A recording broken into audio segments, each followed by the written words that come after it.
الحمد لله رب العالمين والصلاة والسلام على سيد الأنبياء والمرسلين وعلى كل ملائكتك المقربين وعلى عباد الله الصالحين أما بعد فأعوذ بالله من الشيطان اللعين الرجيم المردود بسم الله الرحمن الرحيم قال الله تبارك وتعالى في الكلام المجيد بعد أعوذ بالله من الشيطان الرجيم ألا إن أولياء الله لا خوف عليهم ولا هم يحزنون وكما قال النبي صلى الله عليه وبارك وسلم من زار قبري وجبت له شفاعتي صدق الله مولانا العظيم وصدق رسوله النبي الأمين الكريم ونحن على ذلك لمن الشاهدين والشاكرين والحمد لله رب العالمين۔ تمام خوبیاں، حمد، ثنا، تسبیح، تحلیل، تقدیس، تمجید، کبریائی، بزرگی، بڑائی اللہ وحدہ لا شریک ذات کے لیے ہے جو ہم سب کا خالق ہے، مالک ہے، رازق ہے، عزت کی مسند پر بٹھانے والا ہے۔ وَإِن تَعُدُّوا نِعْمَةَ اللَّهِ لَا تُحْصُوهَا، اتنی نعمتیں دی ہیں کہ ہم گن نہیں سکتے۔ اس اللہ کا ہم لاکھ لاکھ شکر ادا کرتے ہیں۔ درود سلام بے حد بے حساب اس ہستی پر جو ہم سب کے آقا و مولا ہیں، جو امام الانبیاء ہے، رحمت للعالمین، شفیع المذنبین، خاتم النبیین ہے۔ اللہ کے حضور دعا گو ہوں مالک و مولا، ہمارا اول وقت میں آنا، بیٹھنا، سننا، سنانا اپنی پاک بارگاہ میں قبول فرمائے۔ اللہ کی نعمتوں پر شکر ادا کرنا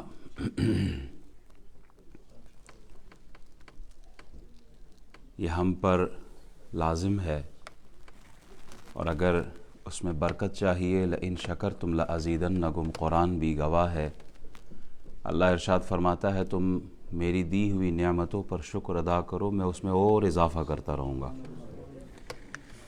اللہ کا شکر ادا کرتا ہوں، سر سجدے میں رکھ کر ساری زندگی بھی شکر ادا کرے تو کم ہے کہ اس نے ہم جیسے گناہ گاروں کو بھی اپنے خوبصورت گھر حرم مکہ اور حرم مدینہ شریفین کی حاضری کی سعادتیں اور یہ دولت ہمارے مقدر میں لکھی، جہاں کی ایک نیکی 1,00,000 کے برابر ہے، اور ماں باپ کے ساتھ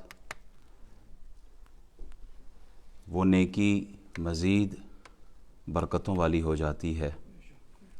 والد اور والدہ ان کے چہرے کو پیار، محبت، عزت اور ادب کے ساتھ ایک بار دیکھے تو حضور علیہ السلام فرماتے ہیں مقبول حج کا ثواب ملتا ہے۔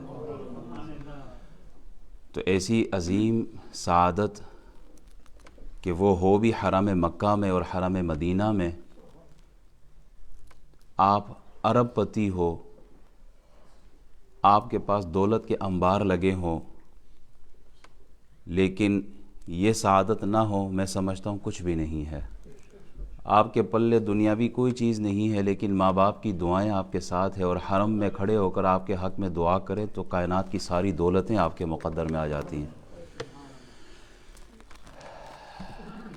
میں ایز اے امام ایک مشورہ ان دوستوں کو دوں گا جن کے ماں باپ حیات ہیں، کہ اگر اللہ نے آپ کو اتنی وسعت دی ہے، آپ کے پاس اتنی دولت ہے کہ آپ حرم شریف ماں باپ کے ساتھ جا سکتے ہیں، تو ممبر پہ کھڑا ہوں، حقیقت بتا رہا ہوں، موت کے وقت تک آپ کا دل پرسکون رہے گا کہ میں حرم میں اپنے ماں باپ کے ساتھ نمازیں پڑھتا رہا، میں حضور کی بارگاہ میں اپنے والدین کو لے کے آیا۔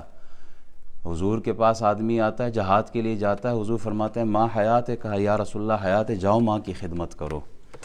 تو اسی نبی کے قول، اسی نبی صلی اللہ علیہ وبارک وسلم، فداہ ابی و امی، آپ ماں باپ کی خدمت آپ ماں باپ کے ساتھ حسن سلوک کی تعلیم دیتے ہیں، تو جب آپ کے ہی در پر اگر کوئی خادم ماں باپ کو لے کے آئے تو حضور کتنے خوش ہوں گے۔ ضرور جن لوگوں کے والدین دونوں یا ایک بھی حیات ہو تو آنکھ بند ہونے سے پہلے ان کے ساتھ جائے اور ان کی دعائیں، ماں طواف کرتے ہوئے ہاتھ اٹھائے تو اور کون سی دولت چاہیے، باپ آپ کے حق میں دعا کرے تو اور کون سی دولت چاہیے۔ تو میں ان سب کو یہی مشورہ دوں گا کہ آپ ضرور اپنے والدین کے ساتھ جائیں، اپنے بیوی بچوں کے ساتھ جائیں، اور پھر اس مقام پر جہاں آپ علیہ السلام ارشاد فرماتے ہیں من زار قبری وجبت لہ شفاعتی، تمہارا میرے دربار پر آنا اور پھر میرا تمہارے حق میں شفاعت کرنا یہ مجھ پر واجب ہے۔ اب ایک دفعہ حضور کے در پر جائیں اور روز محشر حضور علیہ السلام آپ کی شفاعت فرمائیں گے۔ اللہ تعالی ہمیں ایسی با ادب حاضریاں بار بار نصیب فرمائے۔ آج چونکہ سفر کے مہینے کا آخری جمعہ ہے اور اس سفر کے مہینے سے اولیاء کاملین کی ایک خاص تعلق ہے، اس مہینے سے بڑے بڑے اولیاء، بڑے بڑے علماء اس مہینے میں دنیا سے تشریف لے گئے۔ یہ بڑا مبارک مہینہ ہے۔ ایک کنسیپٹ یہ بھی ہے کہ جی بڑی بلائیں ہوتی ہیں، آزمائشیں ہوتی ہیں، نہ، اسلام حضور فرماتے ہیں لا سفر، خالی کا مہینہ کہہ دیتے ہیں، آزمائشوں کا مہینہ، ایسا کوئی نہیں ہے، اسلامی تصور یہ نہیں ہے۔ ہمارے ہاں یہ پرانی عورتیں جو ہوتی تھیں وہ اسی طرح یہ کرتی تھی، اسلام میں اس کا کوئی کنسیپٹ نہیں ہے۔ اسی مہینے میں ایک خاص دن 25 صفر کا ہے، اور اس دن کی نسبت اعلیٰ حضرت عظیم المرتبت، عظیم البرکت، امام عشق و محبت، مجدد دین و ملت، پروانہ شمع رسالت، عالم با عمل، صوفی با صفا، پیر طریقت، راہبر شریعت، علامہ مولانا الحافظ القاری الشاہ امام احمد رضا خان فاضل بریلی رحمۃ اللہ علیہ، اس دن آپ کا وصال مبارک ہوا ہے۔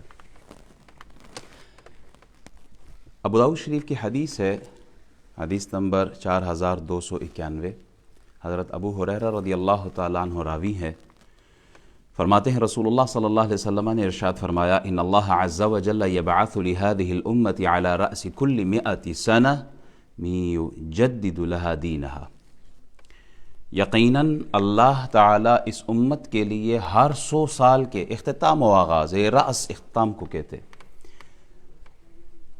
پر ایک مجدد بھیجے گا جو امت کے لیے دین کو تازہ کر دے گا۔ اس حدیث پاک میں خوشخبری دی گئی ہے۔ اس خوشخبری کے مطابق اللہ نے ہر صدی میں ایسے افراد کو بھیجا جو شریعت اور طریقت کے علم سے آراستہ تھے، تقوی، زہد، عبادت ان کی بے مثال تھی۔ وہ احباب اسلام کا جھنڈا اٹھائے اور حق اور باطل کے درمیان بغیر کسی خوف کے، بغیر کسی پریشر کے، بغیر کسی لالچ اور طمع کے حق اور باطل کو انہوں نے واضح کیا ہے۔ اور ان احباب نے اپنے دور میں جو بد مذہبی کی آندھیاں چلی تھیں اور اس کے گرد سے دین پر جو غبار آلود ہوا تھا، اس غبار کو دین کے چہرے سے صاف کیا۔ ایسے شخص کو شریعت کی اصطلاح میں مجدد کہتے ہیں، جس نے بد مذہبی کی جو گرد دین کے چہرے پہ پڑی تھی اس کو صاف کیا، اور عقائد کی اصلاح کی، اعمال کی اصلاح کی، اور ایسے مسائل سلجھائے جو الجھے ہوئے تھے۔ ایسے شخص کو مجدد کہا جاتا ہے۔ اسلامی تاریخ میں بے شمار ایسی ہستیاں ہیں کہ جن کے گزر جانے کے بعد بھی ان کے کارنامے، ان کا کام، ان کا مشن بعد از وفات بھی چلتا رہا ہے۔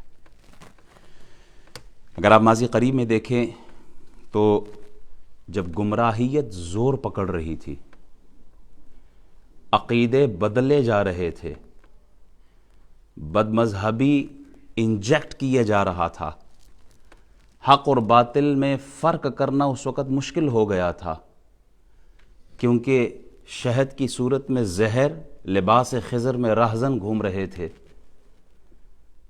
اس دور میں جب رسول اللہ صلی اللہ علیہ وسلم کی شان اقدس کو گھٹانے کی ناکام کوشش کی جا رہی تھی، یا رسول اللہ کا نعرہ لگایا تو مشرک قرار دیے، حضور کی شفاعت کا اقرار کیا تو گمراہ قرار دیے، معمولات اہل سنت پر شرک اور بدعت کے فتوے لگائے جانے لگے۔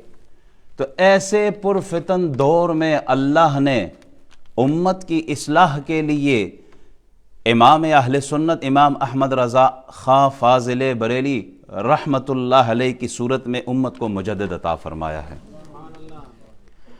اپنے دور کے تمام فتنوں کو تنے تنہا بریلی کی چٹائی پر بیٹھ کر آپ نے ان فتنوں کا منہ بند کیا ہے، اور صبح محشر تک ان کے فتووں کا جواب نہیں، ان کے علم کا جواب نہیں، ان کے تقوی کا جواب نہیں۔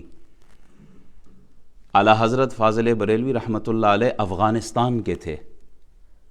آپ کون تھے؟ پٹھان، افغانی پٹھان تھے، قندھار کے تھے، بڑیچ قوم کے تھے۔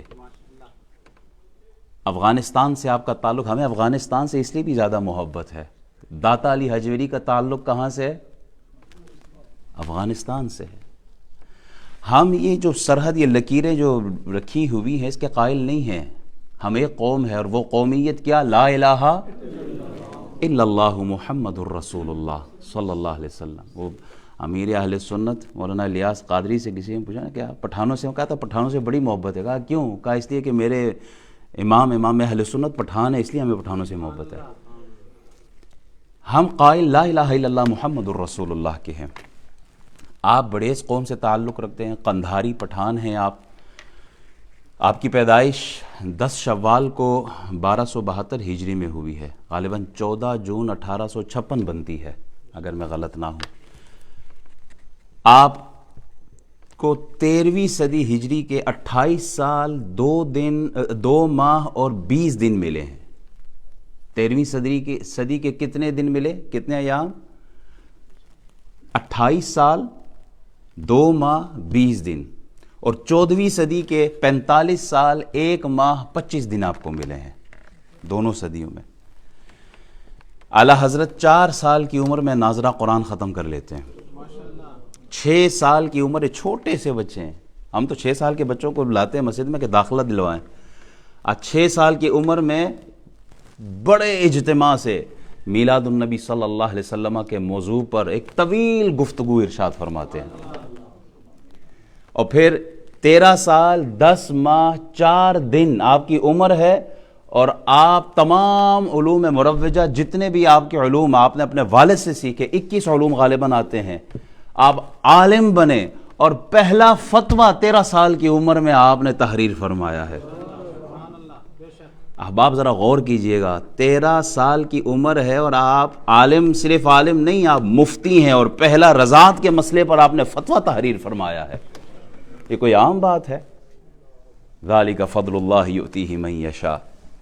بچپن ہی سے آپ پر اللہ کا بڑا کرم تھا، بڑا کرم تھا۔ استاد قرآن پڑھا رہے ہیں نا، قرآن پڑھاتے پڑھاتے استاد ایک جگہ پر زبر پڑھتا ہے تو آپ زیر پڑھتے ہیں،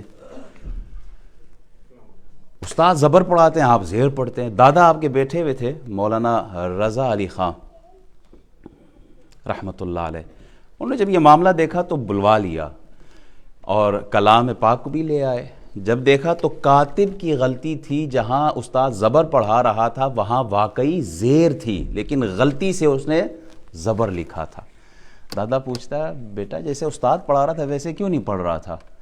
چھوٹا سا بچہ ہے، کہتا ہے دادا جان ارادہ تو کرتا تھا لیکن میری زبان پر میرا اختیار نہیں تھا، وہ زیر ہی لے کے جا رہی تھی۔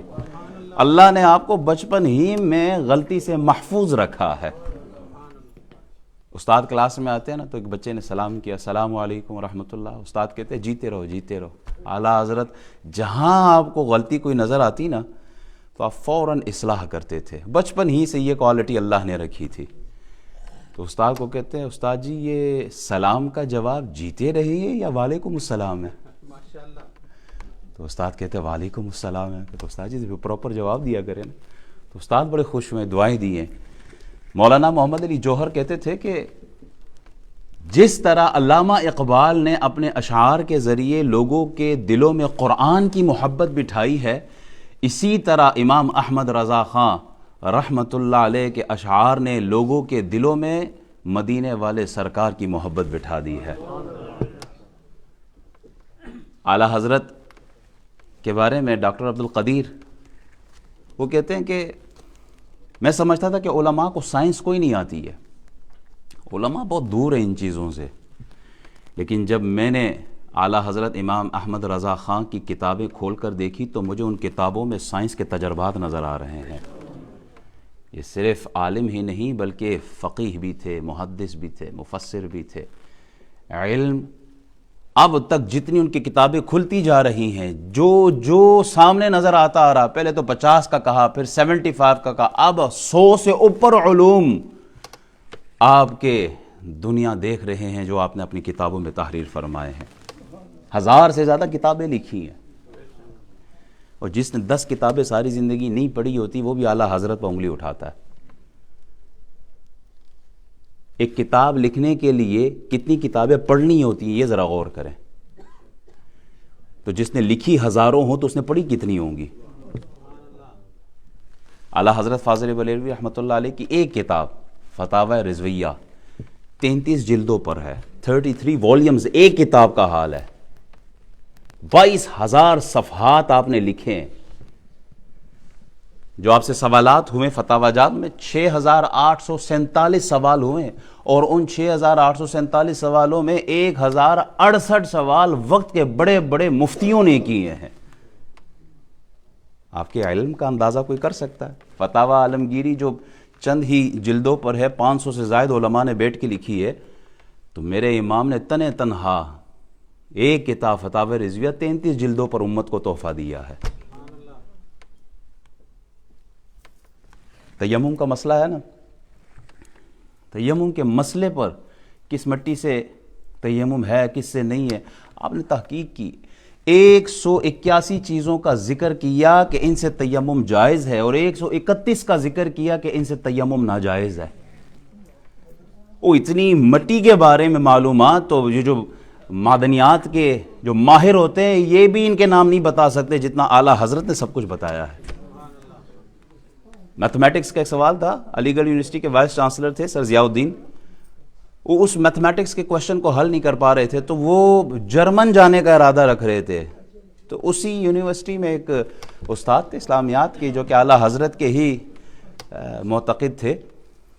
انہوں نے کہا کہ آگے پیچھے جانے سے بہتر ایک دفعہ ذرا جا کر بریلی کے امام سے بھی تو ملاقات کر لیں. انہوں نے کہا مولویوں کو میتھمیٹکس کا کیا پتا، ان کو انٹیگریشن اور ڈیریویشن کا، لوگرتم کا، ان کو ان چیزوں کا کیا پتا. انہوں نے کہا حضور جا کے ایک دفعہ مل تو لیجئے. تو جب وہ آئے اعلیٰ حضرت علیل بھی تھے، کہا یہ سوال، اسی وقت بیٹھے بیٹھے وہ سوال حل کر دیا. جو بڑے بڑے یونیورسٹی کے پروفیسرز حل نہ کر سکے میتھمیٹکس جن کی فیلڈ ہے، وہ اعلیٰ حضرت کے پاس آتے اور منٹوں میں بیٹھے بیٹھے اللہ کے دیے ہوئے علم سے، اللہ کے فضل و کرم سے اعلیٰ حضرت ادھر ہی سلجھا دیتے ہیں. سر ضیاء الدین جو تھے وہ اتنے معتقد ہوئے، انہوں نے داڑھی رکھ لی اور پھر پکے نمازی بن گئے. یہ بھی اعلیٰ حضرت کے کرامات میں سے ہے. احباب وقت کم ہے، میں تھوڑا سا اپنے موضوع کی طرف آنا چاہوں گا، پھر نہ جانے یہ موضوع کب ملے. بعض احباب کہتے ہیں کہ اعلیٰ حضرت فاضل بریلوی رحمۃ اللہ علیہ کفر کی مشین تھی، انہوں نے کفر کی مشین چلائی ہے. ایک سوال ہوتا ہے، اعتراض ہوتا ہے، تو ان کا میں جواب دینا چاہ رہا ہوں. ایک مولوی ہے، اس نے ان اللہ علی کل شیء قدیر کے تحت لکھا، ان اللہ علی کل شیء قدیر، اللہ ہر چاہے پہ قادر ہے. وہ کہتا ہے اللہ ہر چیز پہ قادر ہے تو پھر اللہ جھوٹ بھی بول سکتا ہے.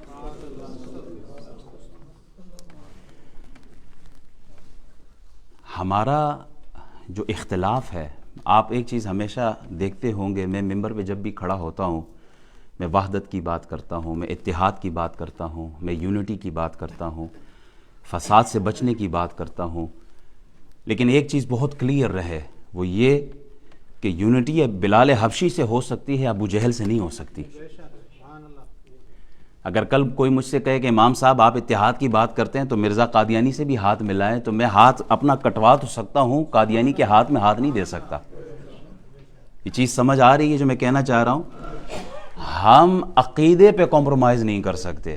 نعرہ تکبیر، نعرہ رسالت، نعرہ تحقیق، اعلی حضرت امام اہل سنت، زندہ باد، فخر زندہ ملت باد۔ حضرت علامہ جمیل احمد نقشبندی۔ اعلیٰ حضرت فاضل بریلوی رحمۃ اللہ علیہ کا جھگڑا یہ حلوے پہ جھگڑا نہیں تھا، یہ روٹی اور بوٹی کا مسئلہ نہیں تھا، یہ ایمان کا مسئلہ تھا۔ ایک شخص کھڑے ہو کے کہے، ایک مولوی نے اٹھ کے کہا کہ اللہ جھوٹ بول سکتا ہے، امکان کذب کا مسئلہ۔ عام آدمی جس کے پاس علم نہیں ہے، اس مسجد کے فلور پہ بیٹھے ہوئے جتنے احباب ہیں، کوئی بھی اس جملے کو ڈیفینڈ کرنے کے لیے تیار نہیں ہوگا۔ یہ میرا ایمان کہتا ہے، ہر ایک کو اپنے ایمان کی پڑی ہوتی ہے۔ اللہ جھوٹ بول سکتا ہے؟ آپ نے لکھا فتاوی رضویہ میں کہ ظالمو، جس نبی کو اللہ نے بھیجا ہے اور جس کے چہرے کو دیکھ کر غیر بھی کہتے تھے کہ یہ چہرہ کسی جھوٹے کا نہیں ہو سکتا، تو جس کے بنانے والے محمد الرسول اللہ، اللہ کی تخلیق ہے، محمد الرسول اللہ کو اللہ نے پیدا کیا، تو جس کے چہرے کو دیکھ کے غیر بھی کہے کہ یہ چہرہ جھوٹے کا نہیں ہو سکتا، تو بنانے والا کیسے جھوٹ بول سکتا ہے؟ اعلیٰ حضرت نے اصلاح کی، لیکن جب وہ اڑ گئے کہ نہیں اللہ جھوٹ بول سکتا ہے، تو آپ نے کفر کا فتویٰ لگا دیا کہ یہ کسی مسلمان کا عقیدہ تو نہیں ہو سکتا۔ دوسرا مولوی کھڑا ہو گیا، وہ کہتا ہے کہ جی جیسا علم حضور کے پاس ہے تو اس میں کون سی بڑی بات ہے، ایسا علم تو پاگلوں کے پاس بھی ہے، جانور کے پاس بھی ہے، چوپائیوں کے پاس بھی ہے۔ اعلیٰ حضرت نے اصلاح فرمائی کہ یہ عقیدہ ٹھیک نہیں ہے، وہ اڑ گئے، ڈیفینڈ کرنے پہ آ گئے، تو اعلیٰ حضرت نے کفر کا فتویٰ لگایا۔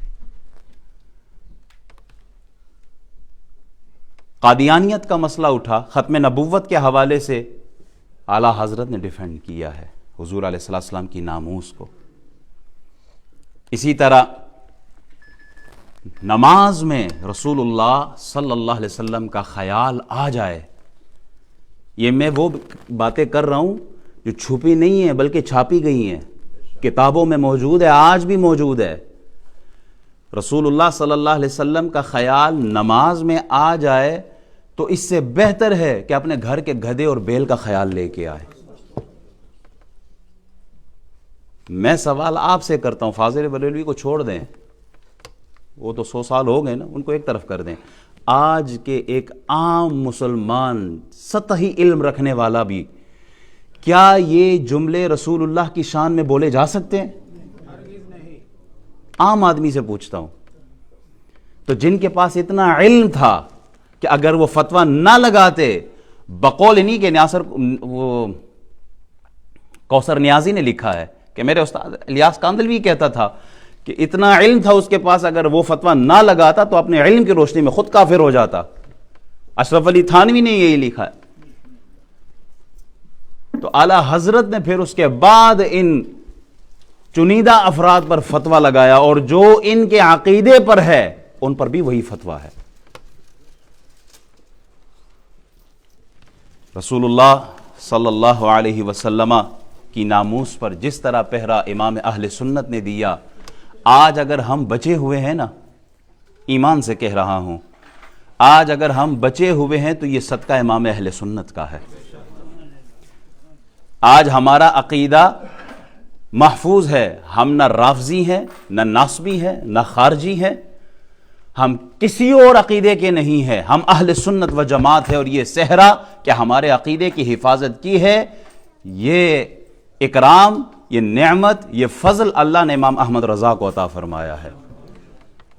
آج بھی عوام اہل سنت کو بغداد اور مدینے کی گاڑی میں بٹھا کر ایران کی سواریاں ایران تک جا کے پہنچانے والے رافضی آج بھی ہیں، اور لباس بھی ہمارا ہی ہے۔ اعلیٰ حضرت فاضل بریلوی رحمت اللہ علیہ، آپ نے ہمیں رافضیت سے بھی بچایا۔ ہمارا نعرہ یہ نہیں کہ علی دا پہلا نمبر، ہمارا نعرہ یہ ہے ابو بکر کا پہلا نمبر ہے، یہ علی کا پہلا نمبر، یہ شیعوں کا نعرہ ہے، رافضیوں کا نعرہ ہے۔ خلیفہ بلا فصل کون ہے؟ یہ عقیدہ اہل سنت ہے، ابو بکر الصدیق رضی اللہ تعالی۔ ہم یزید کے گن گانے والے نہیں ہیں، ہم حسینی لشکر میں ہیں۔ اعلیٰ حضرت نے جو پیر کے شرائط بیان کیے ہیں نا، اس میں ایک یہی ہے کہ عقیدہ صحیح العقیدہ سنی عالم ہو، وہ یزیدی نہ ہو، وہ علی دا پہلا نمبر لگانے والا نہ ہو، اور رافضی نہ ہو۔ ہمارا عقیدہ، وہ پیر کے لیے پہلی شرط یہ کہ وہ عقیدہ اس کا صحیح ہو، اتنا عالم ہو کہ کتاب سے مسائل خود نکال سکے، فاسق نہ ہو، اعلانیہ گناہ نہ کرتا ہو، سند رسول اللہ تک پہنچتی ہو۔ امام احمد رضا نے بدعت کر دی، امام احمد رضا نے شرک پھیلا دیا، امام احمد رضا یہ مزارات کو سجدہ کرتے ہیں۔ آپ نے پڑھا ہی نہیں ہے امام احمد رضا کو۔ وہ تو کہتے ہیں قبر سے، ولی کے قبر پہ جاؤ تو 4 ہاتھ دور کھڑے رہنا، ملاقات کرتے ہوئے بھی اتنے نہ جھکنا کہ کمر رکوع کی حیت بنا کر دے۔ اعلیٰ حضرت کو پڑھا ہی نہیں گیا۔ اعلیٰ حضرت کو پڑھے تو سمجھ میں آئے کہ عقیدہ تو یہ ہے۔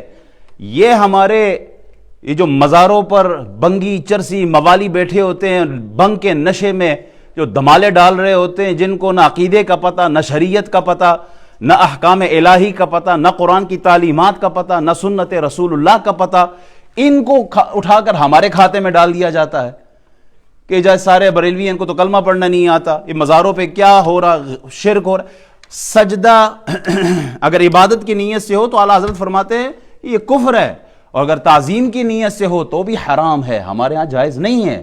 اعلیٰ حضرت کی کتابیں موجود ہیں۔ اللہ کی ذات پر جو انگلی اٹھائے وہ مسلمان نہیں ہو سکتا۔ اسی طرح جو رسول اللہ کی شان گھٹانے کی ٹھان لے، حضور کی شان جہاں بیان ہو تو پیٹ میں مروڑ اٹھے نا، وہ بھی کوئی مومن نہیں ہے۔ ایمان کی جو جان ہے وہ محمد الرسول اللہ صلی اللہ علیہ وسلم ہے۔ علم غیب پہ اعتراض ہوا، اعلیٰ حضرت 8 گھنٹوں میں، اگرچہ آپ بخار میں بھی تھے، 8 گھنٹوں میں دولت المکیہ اٹھا کر دی، جس میں سینکڑوں کی تعداد میں حدیث اور قرآن کی آیتیں موجود ہیں۔ اعلیٰ حضرت نے رسول اللہ کی ناموس کا دفاع کیا، علم کا دفاع کیا ہے۔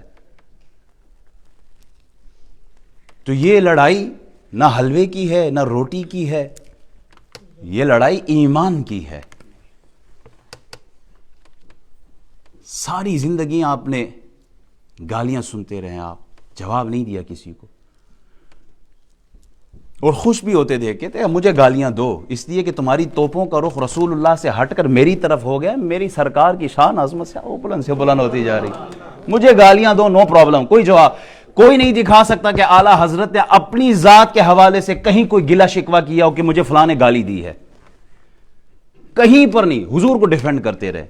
وہ ایک مرید تھا نا، وہ پاس بیٹھا ہوا تھا، اس نے جب خط کھول کے دیکھا تو بڑی بہن کی گالیاں لکھی ہوئی ہے، تو مرید اٹھا اور اعلیٰ حضرت گھر جانے لگے نا تو پکڑا، حضور اس بندے کو میں جانتا ہوں، میرے محلے میں رہتا ہے، چلو کیس کرتے ہیں اس کے اوپر تاکہ سب کو عبرت ہو جائے۔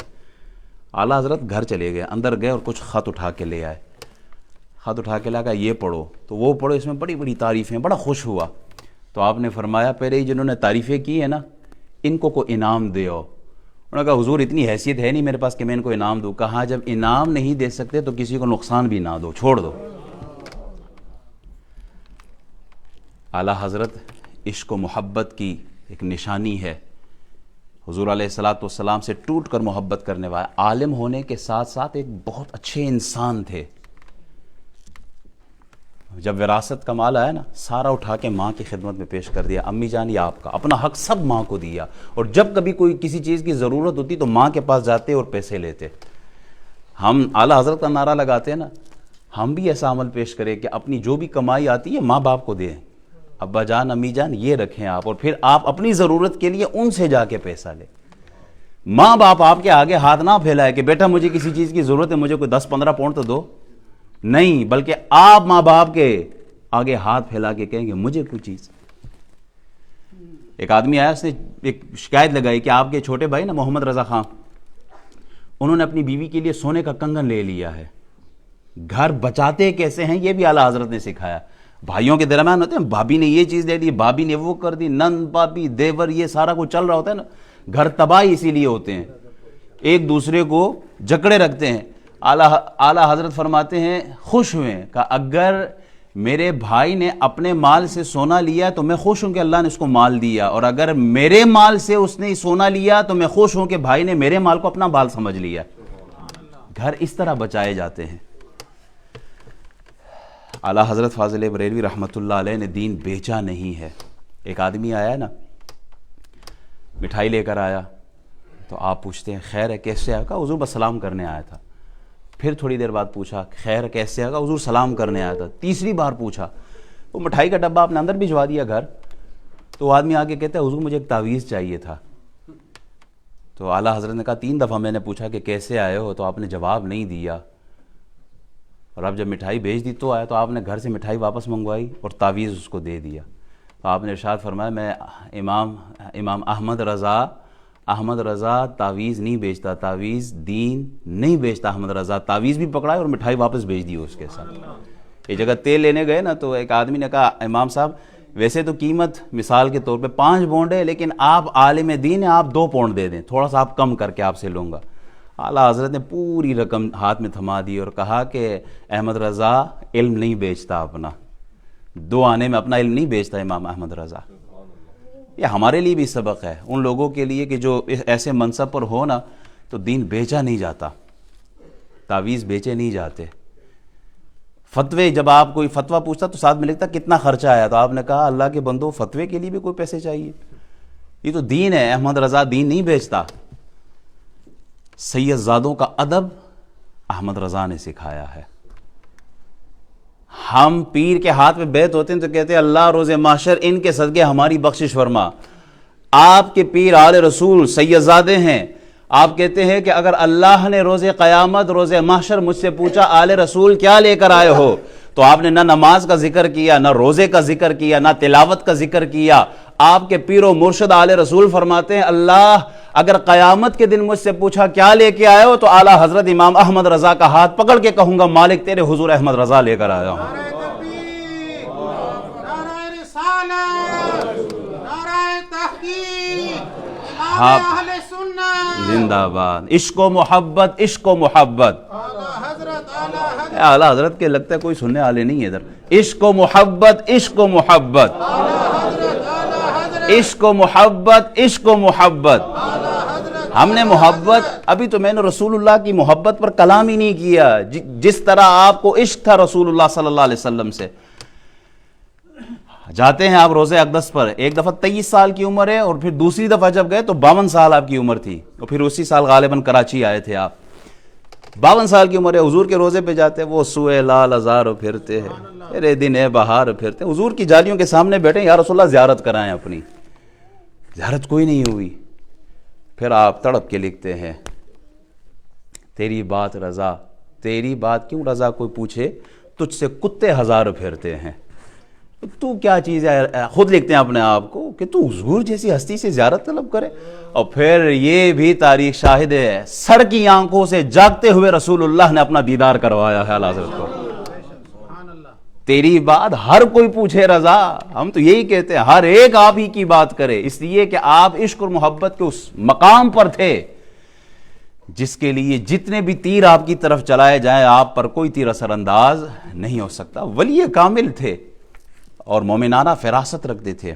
سید دیدار علی شاہ صاحب آئے نا مفتی نعیم الدین مراد آبادی رحمۃ اللہ علیہ کے پاس، دوست تھے یہ آپس. کہاں جا رہے ہو؟ کہا اپنے استاد کے پاس جا رہا ہوں اعلیٰ حضرت. ان کی طرح جانتے ہیں ان کو؟ ہاں بڑا جانتا ہوں. کیسے؟ اور پٹھان آدمی ہے، طبیعت کا بڑا سخت ہے اور بڑا غصے والا آدمی ہے، جانتا ہوں اس کو. اچھا چلو ملنے چلتے ہیں، آ جاؤ. اچھا دونوں آئے نا اعلیٰ حضرت کی بارگاہ میں، تو اعلیٰ حضرت سے ملاقات ہو رہی تھی. اعلیٰ حضرت پوچھتے ہیں سید صاحب کیا حال ہے، ٹھیک ہو؟ وہ بڑا حیران ہوا. سید دیدار علی صاحب بڑے حیران کہ ان کو کیسے پتا کہ میں سید ہوں، تعارف تو وہی کوئی نہیں، پہلی ملاقات ہے. حیران تو ہوئے، کہا حضور میں ٹھیک ہوں، آپ سنائیں آپ کیسے ہیں؟ تو آگے سے اعلیٰ حضرت جواب دیتے ہیں، فرماتے ہیں طبیعت کا بڑا سخت ہوں، پٹھان آدمی ہوں، غصے والا بہت ہوں میں. وہی جملے جو انہوں نے وہ دور کہے تھے اعلیٰ حضرت کے لیے، مومنانہ فراست سے اعلیٰ حضرت نے دیکھ لیا. احباب، اعلیٰ حضرت کی ساری تحریر، تقریر، ساری زندگی کا خلاصہ اگر کوئی ایک جملے میں کہے نا کہ کیا ہے، تو یہ وہی جملہ ہے جو امیر المجاہدین علامہ خادم حسین رضوی ہمیشہ کہا کرتے تھے. وہ کیا کہ اعلیٰ حضرت کی ساری زندگی کا نچوڑ یہ ایک جملہ ہے کہ انہیں جانا، انہیں مانا، نہ رکھا غیر سے کام، للہ الحمد میں دنیا سے مسلمان گیا. وآخر دعوانا الحمد للہ رب العالمین.